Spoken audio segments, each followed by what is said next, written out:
This is the Star News Brief. I'm Joy Liregi. ODM leader Raila Odinga now appears to hold a decisive card in President William Ruto's re-election prospects as the head of state faces diminishing political options. Signs of opposition unity are growing more visible, fueling speculation over the formation of a broad-based alliance aimed squarely at unseating Ruto.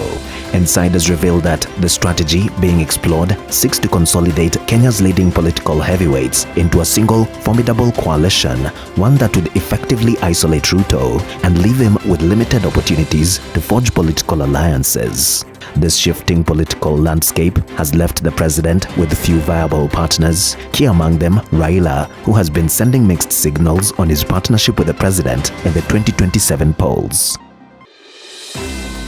Get a copy of the Star e-paper for only 40 shillings by logging on to www.mgazzetti.com. Young people can beat back the tide of poverty, crippling a large section of the population, if they embrace a culture of saving and gradual investment, President William Ruto and ODM leader Raila Odinga have said. The two said, with steady commitment and consistent sacrifice, the youth can rewrite the story of poverty and break its vicious cycle. They spoke on Wednesday at the Cooperative University of Kenya in Karen during the installation of the institution's second chancellor, Bernard Chitunga. Poor investigations, lack of evidence and witnesses have delayed justice for the victims of Gen Z protests for almost a year now.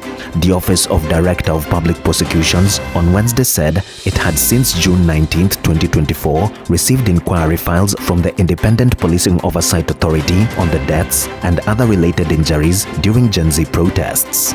Upon the review of the files, the ODPP said it has given various directions on the files.